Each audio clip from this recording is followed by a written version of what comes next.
წარმოიდგინეთ სამყარო, სადაც სიტყვა დანაშაულია, სადაც აზრი შეიძლება ცოდვად იქცეს, სადაც ერთადერთი სიმართლე ის არის, რასაც ძალაუფლები მსქონენი ამბობენ.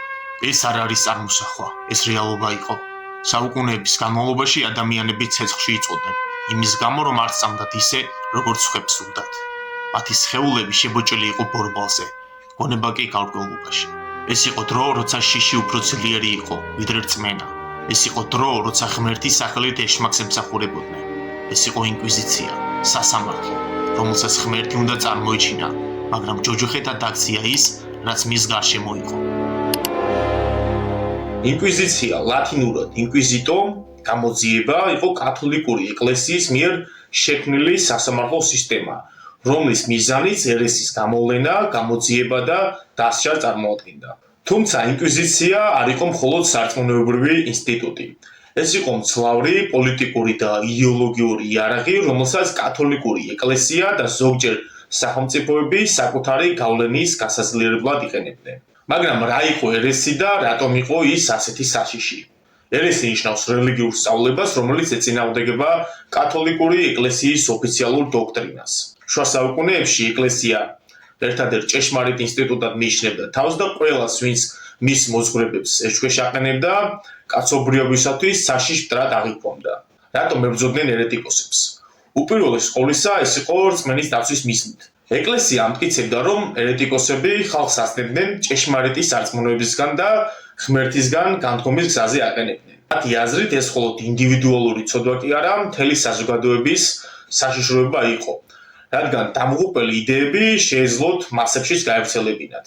მეორე იყო პოლიტიკური მიზეზი. შუა საუკუნეების ეკლესია არა მხოლოდ სულიერი, არამედ პოლიტიკური ძალაც იყო. ზოგი ერეტიკული მოძრაობა კი პირდაპირ კათოლიკურ ეკლესიის ავტორიტეტს უარყოფდა. მაგალითად, კათარებმა, ალბიგოლებმა მე-13 საუკუნეში უარყვეს ეკლესიის სიმდიდრე და მტკიცედ დაუპირისპირდნენ მას, რასაც მოჰყვა მათი სასტიკი განადგურება. მესამე იყო ეკონომიკური მიზეზი. ერეტიკოსების ხონება ეკლესიისა და სახელმწიფო საკუთრებაში გადადიოდა. ზოგჯერ ინკვიზიცია ლეგალიზებული წარსვის ფორმადაც გამოიყენებოდა. ერესი მხოლოდ რწმენის საკითხი არ იყო, იგი ეკლესიასა და ხელისუფლებას არსებითად სოციალური კონტროლის მექანიზმად იქცა. ამიტომაც ინკვიზიციამ დროთა განმავლობაში ფორმალური სასამართლოს სტატუსი შეიძინა. პირველი ინკვიზიციური სასამართლოები მე-13 საუკუნის დასაწყისში გაჩნდა. 1184 წელს პაპმა ლუციუს მე-3-მ გამოსცა ბრძანება ad abolendam, რომელიც ადგილობრივ მღვდლებს ერეტიკოსების გამოვლენისკენ მოუწოდებდა. თუმცა ინკვიზიცია როგორც ორგანიზებული სისტემა ჩამოყალიბდა მე-13 საუკუნის შუა პერიოდში, როცა პაპმა გრიგოლ მე-9-მ 1231 წელს დომინიკანელ ბერებს დაავალა, რომ ერეტიკოსთა გამოძიება და სასამართლოები ჩაეტარებინათ. ინკვიზიციის სამი მთავარი ფორმა არსებობდა. პირველი, პაპის ინკვიზიცია, რომელიც პაპის უშუალო კონტროლქვეშ იყო და ძირითადად დასავლეთ ევროპაში, საფრანგეთში, იტალიაში შემოქმედებდა. მეორე, ესპანური ინკვიზიცია, 1468 წელს ესპანეთის მეფეებმა, ფერდინანდმა და იზაბელმა დააარსეს. ეს იყო ყველაზე სასტიკი და მასობრივი ინკვიზიცია. მესამე კი რომის ინკვიზიცია.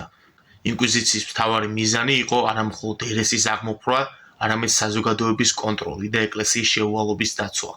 ინკვიზიციის სასამართლო არ გავდა ჩვეულებრივ სასამართლოს.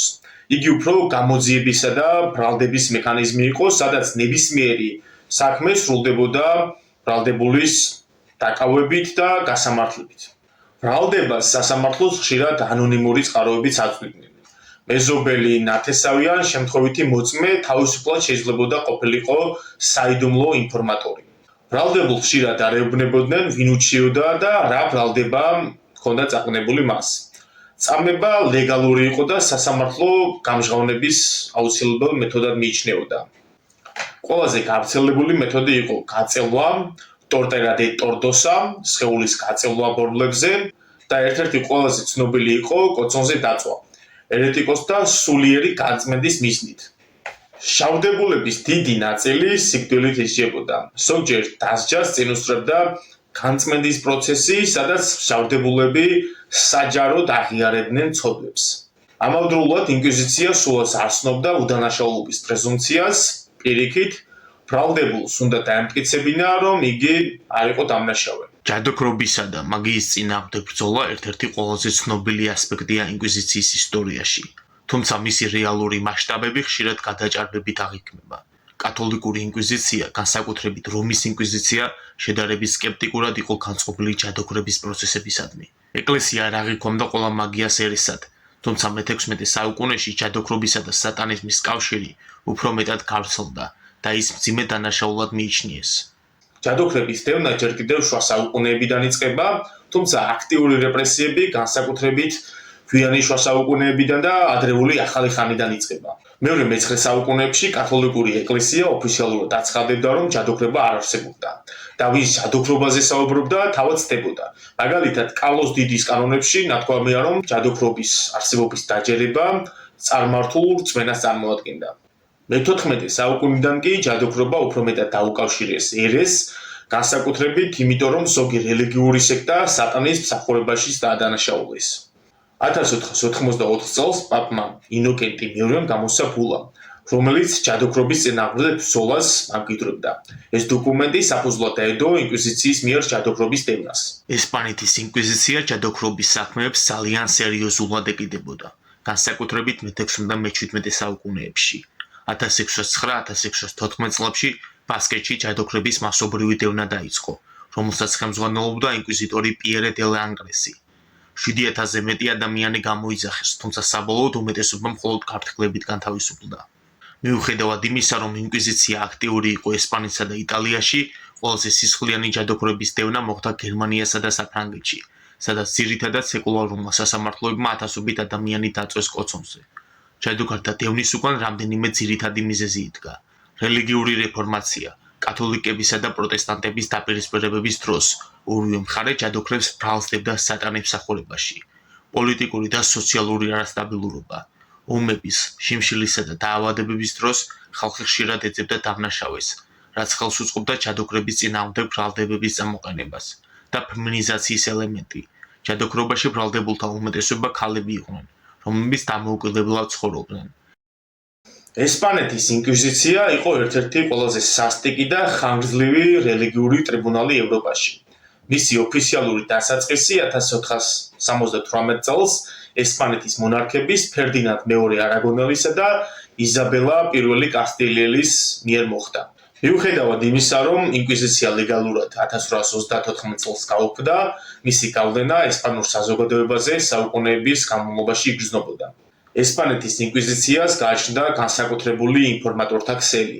სპეციალური დასმენის ყუთები იყო განთავსებული, სადაც ნებისმიერ მოქალაქეს ანონიმურად შეეძლო ბრალდება წაეყენებინა სხვა პიროვნებაზე. ხშირად ეს სისტემა პირადი ანგარიშწორებისთვის გამოიყენებოდა. ვიღაცას მეზობლის ქონება სურდა და ცრუ დასმენით მის დაპატიმრებსა და ქონების კონფისკაციას ახერხებდა. იყო შემთხვევები, როდესაც ბავშვები კი ადებდნენ მამას ბრალდებას ერეტიკოსობაში. როდესაც ინკვიზიცია დაარსდა, მისი მთავარი სამიზნე ებრაელები და მუსლიმანები იყვნენ, მაგრამ დროთა განმავლობაში ის კათოლიკე ინტელექტუალებზეც გავრცელდა. ესპანეთის ერთ-ერთი უდიდესი მოაზროვნე ლუის დე ლეონი, რომელმაც ბიბლია ესპანურად თარგმნა, ინკვიზიციამ ერესში დაადანაშაულა და წლების განმავლობაში ციხეში წასვა.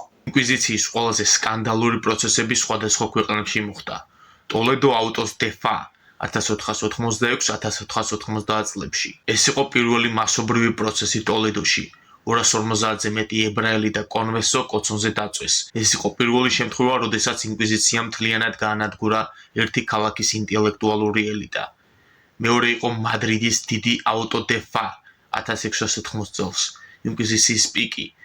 ფილიპე მეოთხის მეფობის დროს 118 ადამიანი გაასამართლეს ერთ დღეში. სასამართლოს ელიტა ესწრებოდა და ხალხისთვის ეს თითქმის თეატრალური წარმოდგენასავით იყო. ესპანეთის ბოლო მსხვერპლი იყო კაიტანო რიპოლი 1826 წელს. იგი იყო სკოლის მასწავლებელი, რომელიც ბავშვებს ასწავლიდა, რომ ღმერთი არ სჯის ადამიანებს, არამედ ისინი თავად დაგებენ პასუხს თავიანთ ქმედებებზე. ინკვიზიციამ იგი თავისუფალი აზროვნების პროპაგანდაში დაადანაშაულა და სიკვდილით დასაჯა. რიპოლი გახდა ესპანეთის ინკვიზიციის ბოლო ოფიციალური მსხვერპლი. ინკვიზიციამ გამოიწვია ესპანეთის ინტელექტუალური და სამეცნიერო ჩამორჩენა. ესპანეთიდან გაქცეულებმა ევროპაში მეცნიერების განვითარებას შეუწყეს ხელი, ხოლო ესპანეთში მეცნიერება ფაქტობრივად შეჩერდა. საუკუნეების განმავლობაში ხალხი იმდენად დაშინებული იყო, რომ განსხვავებული აზრის გამოთქმაც საფრთხედ ითვლებოდა. ინკვიზიციამ აკრძალა წიგნები, რომელთა რიცხვი 200-ზე მეტ წიგნს მოიცავდა.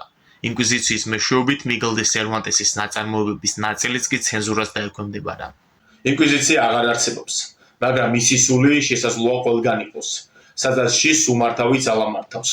ის ცეცხლი, რომელიც ადრე წიგნებსა და ადამიანებს შთანთქავდა, დღეს შეიძლება სხვა ფორმით აგიზგიზდეს სიჩუმეში, მორჩილებაში, უთმელობაში. თუმცა ყოველ ჯერზე, როდესაც ადამიანი ირжვს გამოთქვამს, როცა სიმართლესკენ მიისწრაფვის, როცა ამბობს ფიქრობ, ინკვიზიცია საბოლოოდ მარცხდება. ამით ეს ჩანაწერი დასრულდა, მადლობთ მოსმენისთვის, გამოიწერით არხი.